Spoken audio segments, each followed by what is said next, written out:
Alright, Sniper 150. Ayan, version 2, no? Okay, sir, tagasan ba po kayo? Cagayan Valley po, no? Okay. Balisteros, okay. Layo. Ayan. Sila sir, no? Dumayo pa po rito sa shop natin para magpagawa po, no?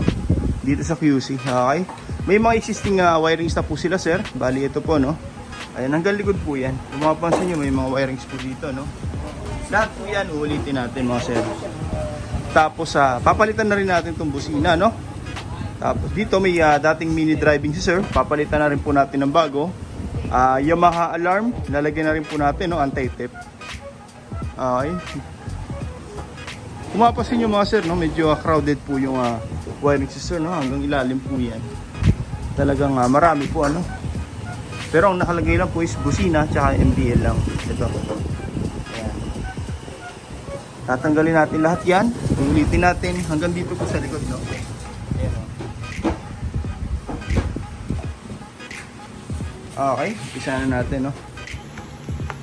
Ngayon, no? Naumpisa na po natin baklasin, mga sir, no? Okay, ayan. Back to stock tayo ngayon dito, ano? Tapos reinstall. Okay. Ayun, no? Dito, ayan, may mga nakasuksok pa po, no? Ito, masama po ito, mga sir. Okay, kasi pag ito po nahugot, pwede tayong matirigan sa gitna ng daan. Okay, sa ignition switch po ito, no? Ayan. Pagka ganito, hindi po tayo naglalagay ng mga ganyang suksok. Kasi alam na natin yung mangyayari, no? Yung mga pwedeng mangyari. Una-una, iinit po itong susian natin. Pagka ganyan po nakatap dyan. Nag-overload. Kasi tatlo yung pasok dito, tatlo.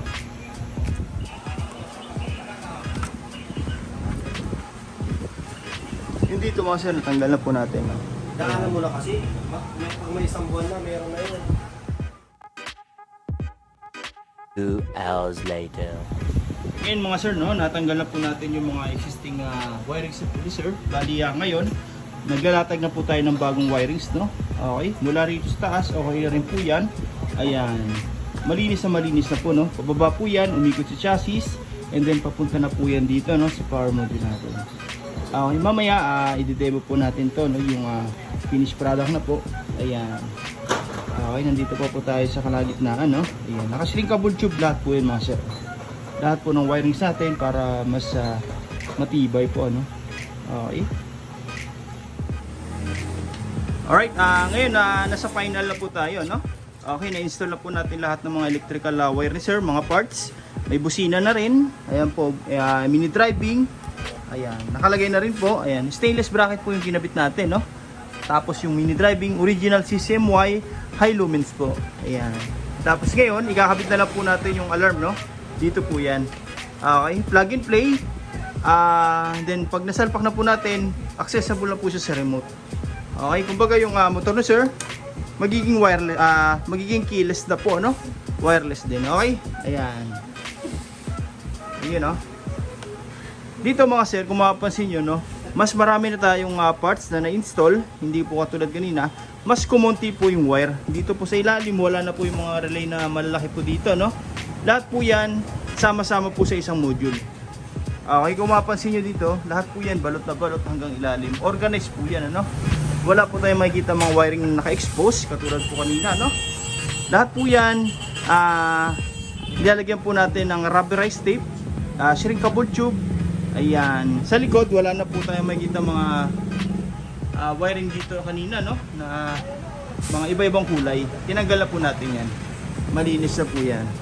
Okay, lahat po yan mga sir nakahinang, no? Bago natin nabalutan para mas kapit na kapit yung wiring sa atin. Matagtag man yung motor sir, malubak man, safety po yan, hindi po magkakaroon ng power loss, no? Okay. Tsaka maganda pa rito mga sir, lahat po yan plug and play. Magmula sa alarm, sa mini driving, sa busina, magpalit man tayo ng brand ng busina, ng mini driving, ng alarm, plug and play na lang po. Okay. Kumbaga ang wirings natin dito, fix na po yan. Hindi na po natin i-rewirings, no? Kung sakali magpalit man tayo in the future. Ayan. Safety po yan. Okay, dito mga sir, naglagay tayo ng passing switch. tri-switch, tapos yung horn switching, stock to loud. Gagana na po yung stock na busina ni sir, no? Kanina wala po yan. Bali, tinanggal po nung unang gumawa, no? Pero ngayon, andyan na po yan. Ilagyan natin ng switch para anytime pwede nyo ibalik sa stock. Okay? Sa lahat ng mga switch, sama-sama po yan, isang harness. Pababa po yan, umikot po yan dito sa ating power module. Okay, naglalagay po tayo niyan para may control, no? Lahat ng mga parts sa kinabit natin ngayon, katulad ng MBL, yung PIA horn, yung alarm. Ayan, siya po yung distributor ng power, mga sir, no? Pag may ganyan tayo, anti-flickering po yan. Kahit magsabay-sabay pong naka-on yan, hindi po magkukurapan yung mga ilaw na sir. Okay, may iwasan natin yung fluctuation, no? Made in Japan po yan, Denso, no? Okay, may mga customer tayo, 5 years na po yung ganyan nila. All goods pa rin, kagandahan pa dyan, magpalit tayo ng mga ibang parts, plug and play na, hindi na po natin yan gagalawin. Okay, ayun, no? Lahat po yan nakahinang, no? Tapos naka-shrinkable tube, then ayan, naka-rubberized tape na po sa exterior. Para mas malinis tingnan, magmukhang stock pa rin. At the same time, maabutan man tayo ng ulan sa daan, magpa-motor wash man tayo, maiwasan natin yung malfunction po sa wirings, no? Okay. Hindi po alam ng iba yun, no? Pagka nababasa yung wire, minsan nagmo-moist po yung loob niyan. Okay, dito, binabalot po natin ng maigi para yung tubig hanggang dito lang po sa labas. Hindi na po papasok sa loob. Kasi pag ganon, nag-moist, pwede po mag-corrosion yung mga wirings natin, yung mga copper wire, nangingitim po, no? Katagalan. Tsaka maganda pa dyan, hindi po lulutong yung wirings natin sa loob. Talagang sariwa pa rin yan, after 2 years, buksan natin yan, sariwa pa rin po, no? Okay, ayan, no? Tsaka magpagawa man tayo sa mga mekaniko, mga sir, hindi na po sila mahirapan. Kasi walang mga wiring na dapat iwasan, na pwedeng magasgasan o kaya masugatan kung sakali magpagawa tayo sa mga mekaniko, katulad ng Monobela, hindi na po sila mahirapan. Okay, mechanic friendly po tayo. Ayun, no? Ngayon, kakabit na lang po natin to, no? I-fix na po natin yan dito para hindi po basta-basta naabot ng mga kawatan, no? Ayan. Okay. Ngayon, mga sir, no, natapos na po natin yung motor lipops. Ayan, from Cagayan Valley pa, sir, no? Okay, ayan, no, layo. Ayan, dito nag-install tayo ng mini driving, Yamaha alarm, PIA horn, combo lights, rapid horn, horn switching, tapos rewiring po, no? Okay, demo po natin. Ayan. Ito po yung remote ni sir, no? Yamaha po yan. Ayan, magandang brand po to compare po sa mga ibang brand ng alarm, no? Talagang mas malayo po yung range nito. At the same time, makakapal po yung hibla ng wire. Okay, talagang pure copper po, no? Okay, auto start. Dalawang pindot lang po dito sa thunder sign. 1, 2. Okay, ayan, no? Keyless na po yung motor na sir. Bali dito mga sir, no? Dalawang remote po yan, isang main, tapos isang spare. Pares lang po sila ng function, no? Auto start, ganun din po rito. Tapos unlock, kung ganun din dito. Tapos yung lock, no? Ang difference lang po nito may antena, meron po siyang locator. Okay?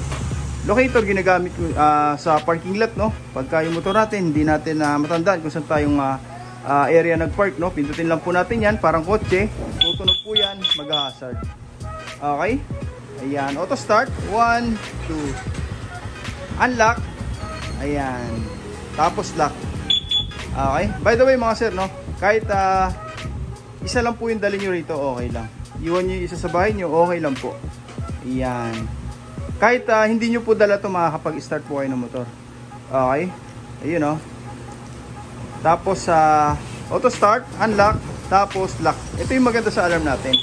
Pag nag-lock po tayo dyan, yung motor natin, kahit iwan-iwan na po natin sa mga parking lot, ayan, safety na po yan 24/7. Pagka nagalaw, unang attempt, warning. Isa pang galaw, doon na po mag-alarm tong remote natin, no? Ayan. Okay, tapos yung motor. Ayan. Pagka ganun po mga sir, no? Yung motor natin, safety na po sa parking. Tsaka maganda pa dyan, may iwasan na pong tambayan po ng kung sino-sino yung motor natin, no? Okay, yung upuan po sa, ayan, sa upuan, ayan. Naiwasan po natin yung mga ganun pagka nag-lock po tayo. Okay, lock natin. For example naman mga sir, no? Dito sa motor, naiwan po natin yung susi. Ang maganda dyan mga sir, once sa may mag-attempt pa lang nakawin yung motor nyo, automatic po yan, mag-a-alarm, tapos hindi mapa-start. Ayan. Pagka ganun po mga sir, kahit anong gawin po nila, may susi man sila, hindi nila magagamit yung motor mo. Tapos hindi po titigil sa alarm, no? Makakatawag pansin po sa mga nakapaligid. Okay, para mapa-start natin, unlock lang, pindutin lang po natin tong unlock button, tapos start, pwede na po yan. Okay, ayun, no? Wala pong check engine. Okay, for example naman mga sir, nagdadrive tayo ng gabi, no? Accidentally, hindi natin inasahan, bigla pong may umablot ng motor natin na makakawatan. Okay, dito, since na-i-start po natin, pwede rin po natin patayin. Gamit lang po itong remote, no? Kahit may susi po sila. Okay, pagka hinablot sa atin yung motor, bigay nyo na po yung susi para hindi po kayo mapano. Pag malayo na po sila, press nyo lang po itong lock button, yung motor na sir, at titigil na po yan. Tapos mag-a-alarm po, no? Wala na. Kahit anong gawin nila, wala na po yan. Ayan. Pagka ganun po mga sir, kahit may susi sila, useless na po. Ang gagawin natin, unlock natin para may start ulit. Okay, yun, no? Pagka ganun po mga sir, no? Namatay na yung motor, nilock natin dito, hindi po yan titigil sa alarm hanggat hindi nila pinapatay ito. Okay, safety po yan. You know, start 1, 2. Okay, yun, no? Wala po check engine, kahit walang susi, gagana po yan. Okay, unlock. Ayan. May mga nagtatanong, sir, pwede ba nating ilock yung motor ng walang alarm? Yes po, pwede, no? Pindutin lang po natin itong lock button 5 times. 1, 2, 3, 4, 5. Yung motor na sir, pag nagalaw sa parking lot, automatic po yung remote lang po yung mag-a-alarm. Yung motor natin, tahimik po yan sa parking lot. Okay, hindi po bulahaw sa mga nakapaligid po, no? For example, naiwan ulit natin yung susi, no? Once sa may mag-attempt pa lang na nakawin yan, hindi po yan gagana. Ayan, gagana, mamamatay. Wala na. Kahit anong gawin, wala na po yan. Okay, unlock. Ayan, tapos start. Pwede na po ulit yan. Yun, no? Okay. May mga nagtatanong, sir, pagka Primera tayo, gagana po po yung engine. Hindi po mga sir, no? Isa po yun sa safety ng alarm natin. Mag-i-start lang po itong auto start kapag naka-neutral lang. Okay? Pagka naka number 1 hanggang number 5, hindi po yan mag-i-start. Okay? Para safety, maiwasan natin yung motor natin, no? Pag naka-side stand, biglang in-start dito, kumadyot, no? Pwedeng matumba po yung motor natin, ma-damage po yung mga side mirror. Okay? Mag-i-start lang po siya pag naka-neutral. Okay, unlock. Pwede pa rin tayo dito mag-start. Okay, yan po, no? Ngayon, demo naman po natin itong no? Yung MDL sir, tsaka yung dual horn. Okay, dito mga sir, naglagay po tayo ng passing switch, no? Ayan, pag nag-passing light tayo, iilaw po yung MDL tsaka yung headlight. Okay. Pero maganda rito, pwede pa rin tayo mag-high low ng MDL nang hindi po sumasabay yung pwede rin tayo mag-high ng headlight nang hindi po sumasabay yung MDL. Ganun din po sa MDL, no? Pwede tayo mag-high low, hindi po sasabay yung headlight. Pero pag nag-passing, sabay po yan. Yan po yung difference ang gawa natin sa iba, mga sir, no? Okay, hindi po tayo basta-basta nagtatap ng mini driving sa headlight, hindi naka-combos po yan. Pag nag-passing, sabay po yan. Okay, ang purpose natin dyan mga sir, kung sakaling nag-high tayo ng headlight, pwede pa rin tayo makapag-passing. Kung sakaling nag-on tayo ng MDL, pwede pa rin tayo makapag-passing. Okay, kung sakaling nag-high tayo ng MDL, pwede pa rin tayo makapag-passing. Okay, kumbaga, naka-on o kaya naka-off yung mga ilaw natin. Pag nag-passing, automatic po yan, may ilaw. Okay, sa busina na loud horn, ganun din po yung setup natin, no? Okay, ito po yung headlight ni sir, ito po yung mini driving, yun, no? High lumens po yun mga sir, no? CSMY original, mataas na po yung lumens nya. Okay, super yellow, super white. Ayun, no? Okay, passing light. Ayan. Sa busina, ito po yung stock. Ito naman po yung loud horn. Okay. Sa stock horn, hindi po tayo naglagay ng blinker, no? Para pag nagpa-rehistro, fully stock yung busina, wala po tayo magiging violation po na sa rehistro, no? Okay. Tapos loud horn, doon na po magkakaroon ng horn passing. Lakas. Tapos hindi lang po basta loud horn, no? Nag-install din tayo ng rapid horn. Long press lang po natin itong horn switch. Yung busina ni sir, magsusunod-sunod na. Okay, lakas. Kahit mag-on tayo ng MDL, nag-passing, mayroon pa rin. Busina, ganun pa rin. Kahit mag-high po tayo ng headlight, nag-passing, may ilaw pa rin po. Busina, ganun din po, no? Okay. Ayan, no? Kahit mag-high po tayo dyan ng MDL, mga sir. Nag-passing, meron pa rin po yan. Busina, rapid horn. Okay, yun po, no? Yan. Sa mga gusto po magpagawa, no, direct message nyo lang po, MJ Works. O kaya punta na lang po kayo dito sa shop, no? First come, first serve po tayo. Maraming salamat po.